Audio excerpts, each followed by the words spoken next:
starting it. Why not? I just don't. You start it, bitch ass. This is your channel. Okay, fine. I'll start it. So I finally got around to seeing Shazam A week later after its release, just because it makes me behind the times in literally everything, but it's just kind of how I function when I do, movies, when I go to the movies and whatnot. Because, my schedules, they never match up, with my personal life, and it just becomes this whole difficult process. But I finally got around to watching it, and I'm a fan. So, Lincoln, best DC movie so far, in my opinion. You think so? I think so. I think Aquaman and Wonder Woman are close seconds. Wonder Woman being number 2, of course. It's definitely the best one I've seen, because I haven't seen Wonder Woman or Aquaman, and the reason being is because when the DC movies started, I went and saw every single one of them, and I initially was just like, man, all of these suck. I saw Man of Steel, I saw Dawn of Justice, I saw Suicide Squad, I saw all those different movies, and I was just disappointed. Suicide Squad was the only one that I was kind of into for the most part of the movie compared to the other ones. Beyond that, I was like, I give up, I'm done with these DC movies, and then Wonder Woman came out. Changed the landscape. Yeah, everybody was like, this is amazing! I'm not the biggest hater of Justice League because I've watched it more times than a few of the other ones. Well, when Justice League came out, that's when I was like, okay, so now I'm going to give them their second chance. Because apparently Wonder Woman was so awesome. And I went and saw Justice League, and it was just as bad as something like Batman vs. Superman. I think it's a little bit better than those.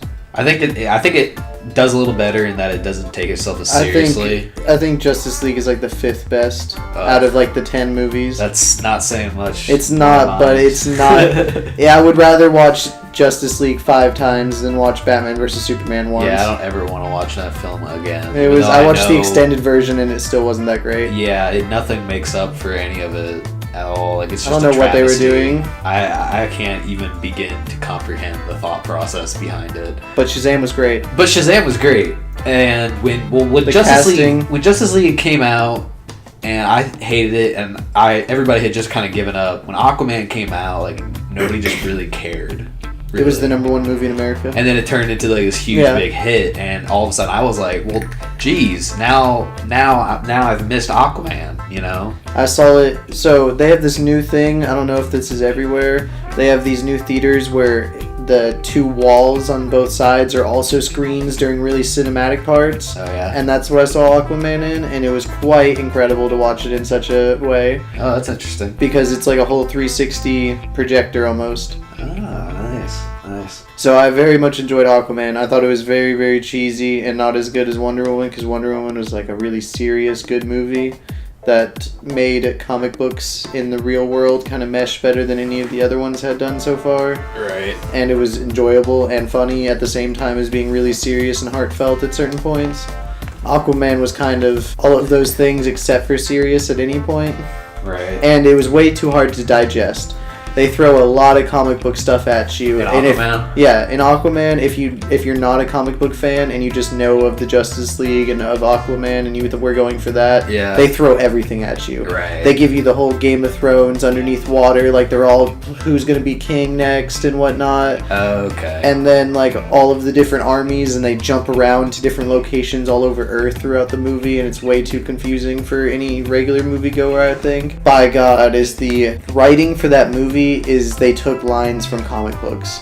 Yeah, directly from comic books. There's a line where Jason Momoa goes, "Permission to come aboard," and then it goes, "Bun, bun." It's quite the muscle show for most of the movie. Now, would you say that Shazam is like that? No, I would say that Shazam gives you all of the comic book information in a very digestible and easy way to understand for any normal moviegoer or any comic book fan, because then there's lots and lots of Easter eggs hidden in there. Right. It was the smartest and funniest DC movie up to date. Yeah, it did pretty well for itself. It didn't do as well as I thought it would do, because a lot of people don't know about Shazam as much. Yeah.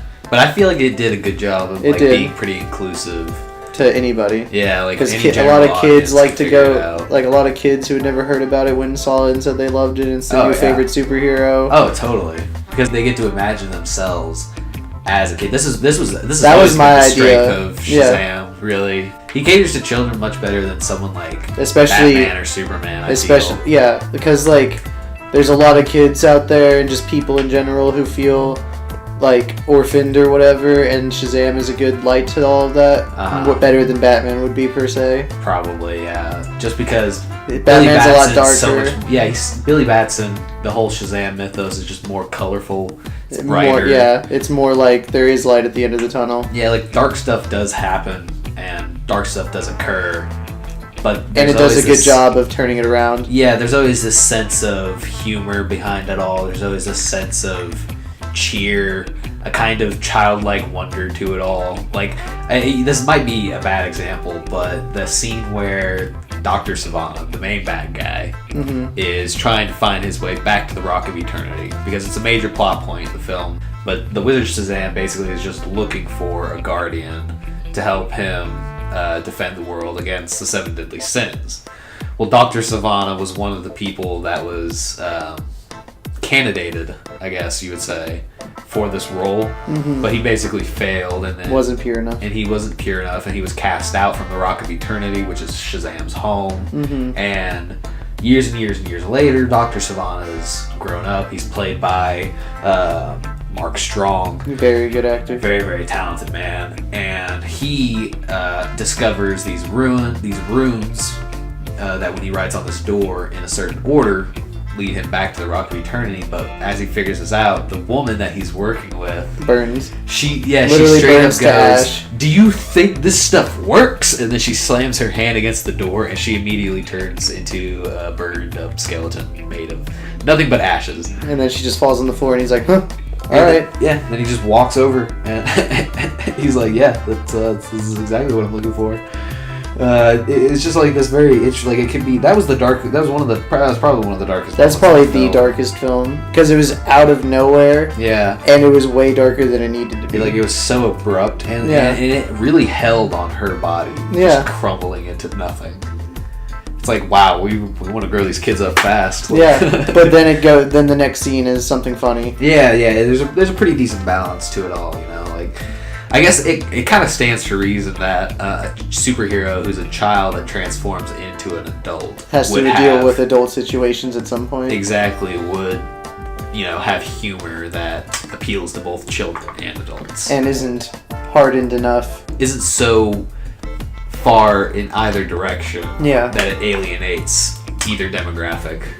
Exactly. That's pretty nice. That's why it was appealing to us. It's appealing to older audience and youngers. Yeah, and it's also just like really, it's very like you said, it's very nicely, tightly written homage to comics. It very, unlike something like Batman v Superman, where that just is the world. League, where there isn't anything else happening outside of it. It's just this. Exactly, and it's just kind of there is a reference or an allusion to another character or a series of events. They just throwing it in your face to just delve into exposition for a movie that's going to take place several movies down the line. Yeah, they really just set up the Shazam Brooklyn type or Philadelphia type area that he lives in. Yeah, like, it's not entirely dependent on the other aspects of this world or other aspects of this. It just makes community references to him. Yeah, and that's all it should do. Like, I thought the bullies were kind of outrageous, though. Yeah, and I thought it was pretty ridiculous that they parked on the sidewalk every day. Hit that kid with the cane, Freddy. Right. Like, that was pretty ridiculous, but they kind of got their comeuppance, which I always. But of course, it's just that's for the comedy aspect of it. Yeah, it's really nice to see very comical bullies. It's really interesting to see that this character Billy Batson, played remarkably by Asher Angel, and also very good actor. And the Shazam character himself, played by Zachary Levi. They did a very good job, I would say, of mirroring each other. Exactly. Like they had to have hung out like every day for them to like act like each other that well. Yeah, because you can definitely see that it's different. They're more of an extension of each other. Exactly, because like it's different when you have two actors that are like supposed to be twins or something. Yeah. And they're both like acting or looking like each other per se. Yeah. So when it's two very, very different shaped and sized people who do a very different ages, different looks, they do a very good job of acting like one of another or just as the same person. Yeah, and not to mention that I feel like they did a really good job of just kind of showing what a kid would do with superpowers. Really. Yeah, if you gave an adult or a kid an adult body with superpowers that are almost limitless. Yeah, like he's basically a god at this point. He's Yeah. basically Superman at Yeah. this point. And it makes sense that he would go around and do some of the different things that he does. It's pretty entertaining whenever it's starting out. Yeah, and I feel like the movie also just does a really good job of developing this character, Billy Batson, and kind of showing us why it is, the wizard chose him. Exactly. I think it did a really good job in doing that. Other than that, there's some major plot point stuff I do want to talk about. There's lots of Easter eggs I want to talk about. Yeah, because there's a lot that I don't think you even noticed. Yeah, so let's go ahead and just we're about 12 minutes in. Let's go ahead and just give our final verdicts, our actual scores, and then we'll just go ahead. This is a straight 10 out of 10. You think it's a straight 10 out of 10? Straight 10 out of 10. Really? This is the most fun I've had in a movie in a long time. I had a lot of fun with this. This is the only movie for like 2 years or so that I actually was holding my belly because I was laughing so hard at certain parts. I mean, this is a movie that for the first time in a long time I was actually genuinely excited to go see. Last time I felt like this was when I went to go see Logan.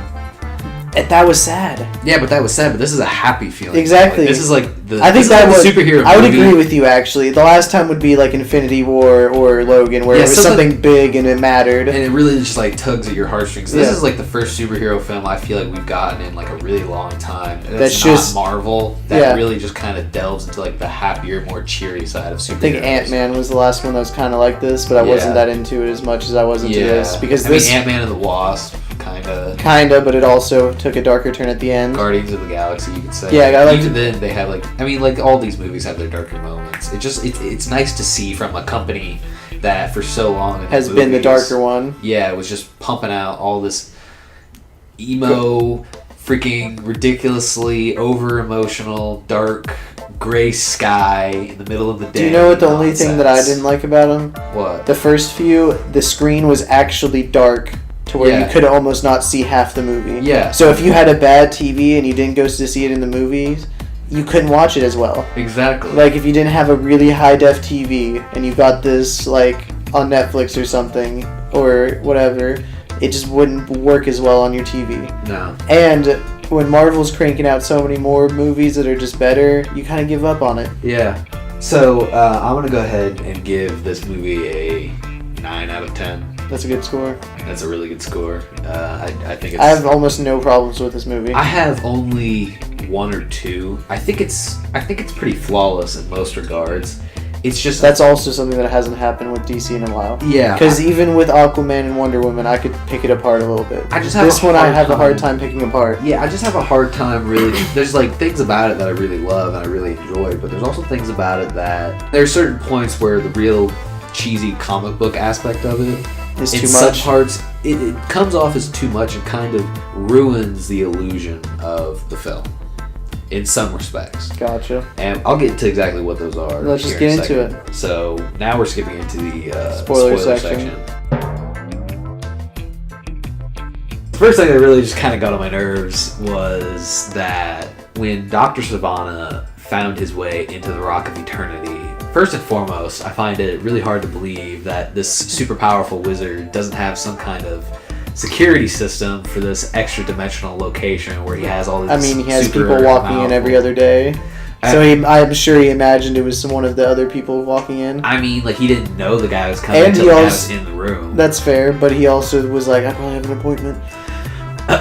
You could say that, but and he's also talking about how he's kind of dying and needs a champion. Yeah, and you can say he's that. Old, you can argue that, but then really it gets old. to the point where Dr. Sivana is now in the lobby, and he starts reaching for this the accursed orb. Yeah, the accursed orb, and then instead of doing something doing his little zappy zap thing, the super powerful wizard. I understand that doesn't just take the extra step to just zap this guy, because as soon as he grabs the orb and the what if he knew? Breaking out, what then if all he of a knew? sudden that's when he's like, oh my god, and then he zaps one of the 7 deadly sins, which he should know at that point isn't going to do anything. Why didn't he zap the guy who didn't have any powers? What if he grabbed knew the this orb? was all part of the plan? Then why would he be reacting? He almost died. That's what I'm saying. That's when they're just we need to get the story going. Yeah, at some it's point. more. They took the new 42 kind of route. 52. Yeah. Why do you keep saying 42? I don't know. Anyways, they went the new 52 route, kinda, but they wanted to introduce Savano into the actual plot way faster and differently than he does. Yeah, it's But they also kind of set up Black Adam in the background, which was interesting. That was really cool seeing, and they kind of designed it to look like Dwayne Johnson. Too, Yeah. which I thought was pretty nice. but they also just kind of look similar. yeah, Like how Dwayne Johnson's hair grows whenever he does have hair Yeah. is exactly how Black Adam's hair looks. yeah. I also thought towards the end when Shazam was trying to figure out like Shazam, Billy Batson was trying to figure out like how he's gonna like save the day, and then he had like this. The premonition. He had like the one flashback. The flashback more. From when the wizard was talking to him about brothers and sisters, and then that's when he realized that he can give all the other kids his powers. Which happens. And they look identical to in the comics. And it was great, and it was a cool I was scene. really, really happy about how comic book accurate this movie was. And it turned out really nice. Without being... It was the most comic book accurate movie I've seen, and it didn't take away from anything. Yeah, like it helped it. Yeah, it was very interesting how it played out, because I was wondering if they were going to do that, like bring out the Shazam family. I figured they were going to do it in the next one. I didn't figure they were going to do it in this one. Yeah, I didn't think so either, but lo and behold, they need a better Justice League. It worked out because if you think about it, I thought they were setting it up. I thought that they were. Yeah, I thought it was because I noticed that they were all there. Yeah, and that's not originally who he stays with in the comic books or anything. That's like the later family that he meets. That's like a foster family that was kind of. They're more from the modern age. Exactly. That's why I very much enjoyed it. I mean, Freddie Freeman and Mary Marvel. They're characters from like way back in the day, yeah. But people like Pedro and. The Freddy character and actor, I really enjoy him. The young version of Freddy, he's Jack Dylan Grazer. He's from It. I really enjoyed him in both the It remake and this. I think he's going to do really well. His Freddy is by far one of the funniest sidekick characters. Oh, he's amazing. Yeah, it's phenomenal. The guy that plays the wizard... in Captain Marvel. I'm about to butcher this. Is like that... Yeah, I didn't want to name him. Jaimon Hunsu. I'll put that on the screen. But he actually did the voice for one of the kings in Aquaman. Yeah. He didn't play like the actor in the body, but he did the voiceover for it. So this is technically his second debut in the DC EU. And he's also in the Marvel Universe as the either Skrull or Kree that is in Captain Marvel and in the Guardians movies. I believe it's Kree, I'm pretty sure. I watched Captain Marvel and Guardians, but I couldn't remember which one's which. It's my biggest flaw with the comic books. Korath. Yeah. That's his name. Oh, a big nod to the comics that I thought I was really excited about, that a lot of people are probably talking about, is the whole Mr. Mind thing. I love Mr. Mind. Yeah, he's by far my favorite Shazam bad guy. Yeah, I like him a lot. Was probably the only person in the theater at the time that knew it, because whenever I went to the theater, there was lots of kids and families that went. Yeah. And I was the only one that really stayed for the end credit scene, except for like another handful. But we all like looked at, like everybody turned around and looked at each other and was like, this is the next big thing. Yeah, it's gonna be when awesome. He talked. Did you notice him whenever he was earlier in the movie? Whenever he's in the jar and then he wasn't in the jar later? When young Dr. Savannah was walking through the and he's in the jar. And then when Billy later was going through it, and it's gone. Open. Yeah. Did you when Savannah was first walking through? Did you see him and be "That's Mr. Mind"? I noticed him, and I was like, I immediately did that. And when he was gone, I was like, they have to. And then he was in the end. Freaked out. When he was in, I thought he was going to be the bad guy behind Savannah for a little bit. Yeah. That was good. I thought it was going to be the big twist. Can I tell you my very favorite part of this entire movie? Yes. They skipped the dumb bad guy monologue. Yes, that was so funny. Oh my god. Not only do I hate tough guy monologues at the end of a movie. Yeah. Unless they're really, really good. Yeah. The fact that he just went, I can't hear you. There's traffic. There's a lot of air. We're up in the sky. There's birds. That is by far the best DC moment ever. Oh man. It's funnier than anything in Aquaman. Absolutely. And it's got a lot of good drama too. Like I love the scene where the scene right after his mom. Okay, so like Billy Batson his entire life is trying to like find his mom because he lost her at a carnival, and then she never came looking. Yeah, and then it turns out later on in the movie, he finds her and he goes to like talk to her, and then she informs him that she basically abandoned him, more or less, and that's the turning point for him, where he kind of realizes, okay, I know who my real family is, and then all of a sudden he gets the call from Dr. Savannah that he's got his real family.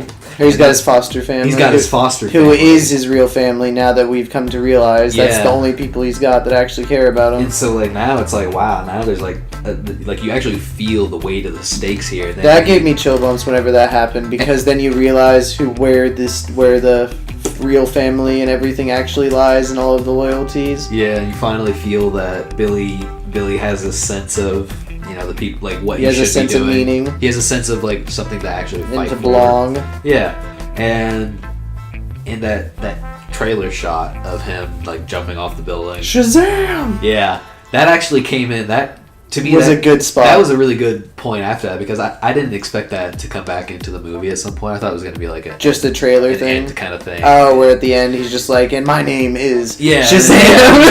It's like he hears sirens in the distance, like an Arrow episode. Yeah, something cheesy like that. But then no, like it was part of this really like dramatic intense scene. part, and it really worked. Yeah, and it really worked, because it was like, wow, you really get the sense. So of urgency. are you ready for the Easter egg that I don't think you caught? Okay. So at the very beginning of the movie, before he loses his mom, they're throwing the darts, and he really wants that tiger, but instead he gets the compass. Yeah. In the comic books, he had an animatronic tiger that the company, Warner Brothers, thought would not work in the movie, so instead he just really likes tigers throughout the movie. I did catch that a lot. They were definitely hinting at a lot of tiger stuff. Exactly, throughout the entire movie, because they couldn't, I don't think they're going to be able to make it in the movie until later or anything. Yeah. Unless it grows more popular, because I don't think people would have Was it animatronic? I think it's anthropomorphic. I think that's the word. Because I'm familiar with the tiger that you're talking of. I might have just read the thing wrong. Tawny. Yeah, that. Yeah. Because that would be too ridiculous to put in. A humanoid sapient tiger who in Golden Age continuity wishes to live among the humans in civilization. Yes. So that's basically that's the reference. That's what you get. You know, it's pretty funny. If you were to describe any of the typical Shazam mythos to anybody, it's too much. It's just like so hard to describe. If they watch the movie, it's a little bit easier. Like that's why when you see something, that's when the general audience sees something like Mr. Mind, it completely goes over their head, because they have no idea that this is some sentient genius level worm from outer space. A caterpillar. Sometimes he goes by worm, but I know he's a cat. I know he's a caterpillar because he looks like a caterpillar. Yeah, he's from a different dimension or universe of some sort. Yeah, he speaks in a different way. That's why he's gonna have that silly voice box. He's got like telepathy and mind control. And he's the leader of the very first bad guy group.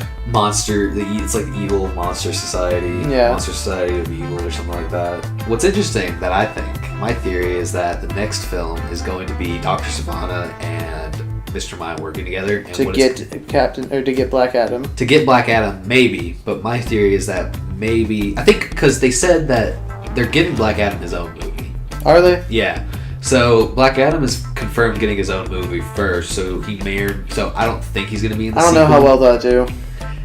I mean, it's Dwayne Johnson playing Black Adam. I think it people is, are but going I to don't see know it how, and enjoy it. I'm sure, but I don't know how they're going to do that as well. I don't know either. I think it'll be a good opportunity to show how a person like Billy Batson could turn and just kind of explore. But I think that could go back the same way that the reason we don't like the early DC movies. But it'll kind of be like, in my opinion, it'll be like the first DC movie that focuses on a villain that actually does villainous stuff.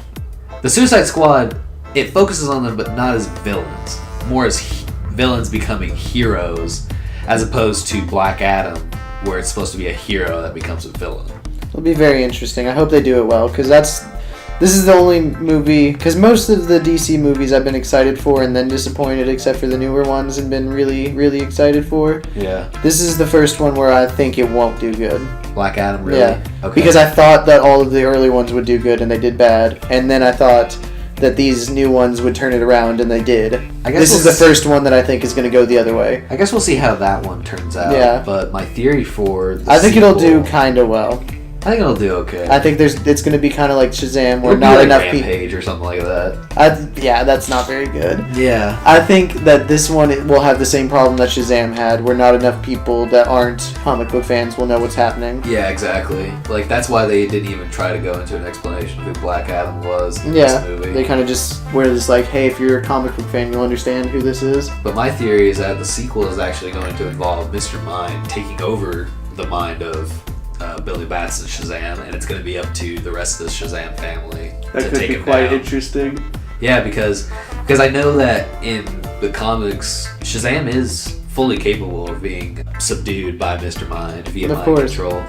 So, especially this Billy Batson, who's brand new and hasn't been through any trials other than the first movie, will be very susceptible to any mind control of any sort. Exactly. And since Billy Batson is like the strongest out of all of them, Mr. Mind's obviously going to go for him. Yeah. And then it's just going to be up to whether or not the other family can, the other ones are just not smart enough without him, you know. Which I could see it. Which, you know, would be an interesting plot. But if they don't go that route, I'd still be interested in seeing how they incorporate Mr. Mind into the plot. That's just kind of how I see it. I'd be very interested to see a Justice League 2 at this point, with these characters running the helms instead of having Batman or Superman. Well, you know how, like, I don't know if you've heard recently about, like, the new Wonder Woman movie in the works, or...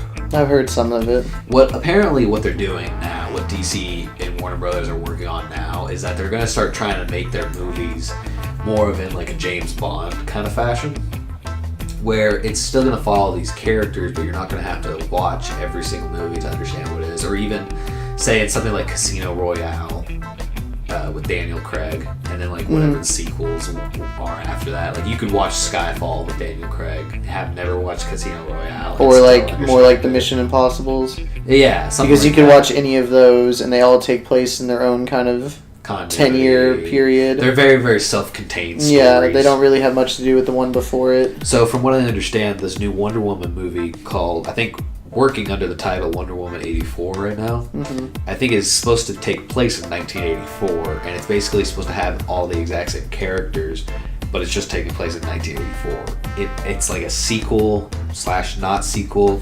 It's kind of one of those weird situations where they're trying to just make it to where instead of having this huge cinematic universe like Marvel does now, they're trying to just make a whole bunch of different movies, you know. So they're not going to have as many group movies? I feel like, because now I'm curious, like, how exactly they're going to work in all these characters, how they're going to do crossovers now, if technically none of these characters... They might just start doing the normal kind of animated crossovers where sometimes it'll be a Shazam and Wonder Woman movie, or sometimes it'll be a Shazam and or an Aquaman and Wonder Woman movie. Yeah, but that wouldn't be as fun as seeing like Gal Gadot and Zachary fight each other.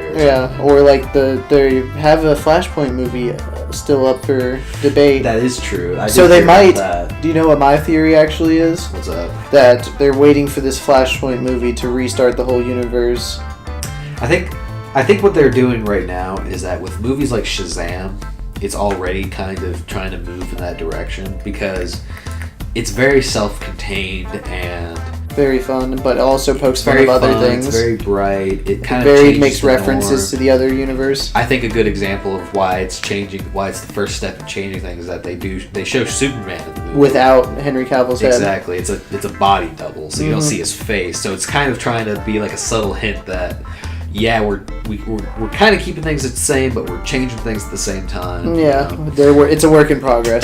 And then, Shazam is definitely the best step forward. And then they have the new Joker movie coming out, which is obviously very self-contained in its own storyline. It's gonna be. I think it's just. I'd be okay if they have it. Each movie is set in its own universe, and sometimes because I think with that kind of planning in mind, that gives people the opportunity to make any kind of different movies and different without having to have the constrictions of having to be like, well, we have to tie this into this. Exactly, like somebody might come along and have a new interpretation of the Marvel universe, which is way too planned out. Yeah, that one was like it works perfect though. For them, it's very hard to imitate. Is the problem? Warner Brothers has finally come to the realization that they can't do that. That they cannot keep up with that. They cannot catch up to that. The time and effort needed to be able to match the kind of numbers Marvel's raking in would have taken years and years and years prior to when they started to even compete. So now they've realized that the only smart thing for them to do is to just scrap the whole shared universe thing and just start making good movies with self-contained stories. Which is what Warner Brothers is good at.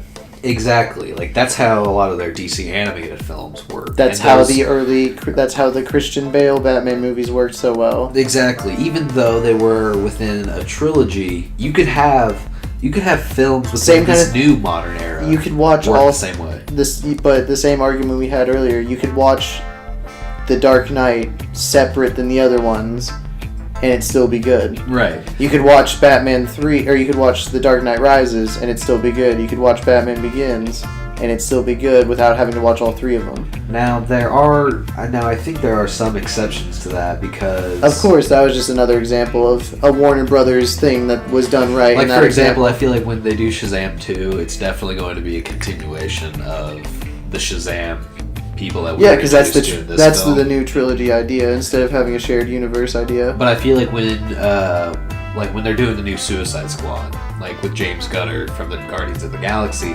they've already started talking about how the title has changed from Suicide Squad 2 to now just The Suicide Squad. So it's going to be like one of these weird situations where it's like it's slightly a sequel / slightly a reboot / we couldn't get Will Smith back. Yeah, which is another thing I wanted to comment on real quick. That's leading into this new era that they're trying out, is that they were just awful. Like, trying to push out a cinematic universe like this requires so much cooperation and planning, and for people to be committed. Yeah, and the fact that Warner Brothers was just so terrible at working out scheduling issues. They tried so hard. Yeah, with not just Will Smith, but also Henry Cavill. Like, that was one of the main reasons Henry Cavill had to put up the cape, was because of the fact that he had so many scheduling conflicts with Warner Brothers. And it just kind of sucks, but when you think about it, that's what you get when you just try to sit there and crack the whip all the time. You know? But jumping back into Shazam, this film itself, do you have anything about it that you thought that didn't particularly work for you? I know you gave it a 10 out of 10, so you can't really you can't really rip it a new apple. The only thing that I really have a problem with is the same kind of thing you mentioned, but that's just the movie had to do such a thing for him to get to the thing in his eye. Oh yeah. I think him getting there and sneaking up on the wizard and just doing it how he did it is of course a problem that doesn't make as much sense for a mortal man to do to a wizard. Right. But other than that, there's really, the flow of the movie is great. It's very exciting and entertaining. It keeps you entertained. Like, you don't, there's not a point in the movie where you're like, this isn't good, I should just walk out. Yeah. Like, it keeps you enthralled. It doesn't feel as long as it is. Yeah, and it's very funny, too. It's very, very funny. There's so many references everywhere you look. There's a reference to Big, where they're on the piano. Yeah, it's a pretty funny great. One, too. He throws a Batman figurine that's a real Batman figurine that they would have sold around the time of, Batman vs. Superman. Yeah. There's the Superman reference at the end. There's all of the t-shirts he wears. There's a reference to, not a lot of people are going to know this, but in the comic books, currently, there's a reference to the 7 magic lands, which are these 7 different magical realms. Just DC Universe stuff. That basically are where the 7 wizards used to reside. Yeah. Used to rule over. And I think they're kind of setting up, because I feel because when at the end credit scene when Mr. Mind was talking to Dr. Sivana, he was talking about the 9 realms or 7 realms or something like that.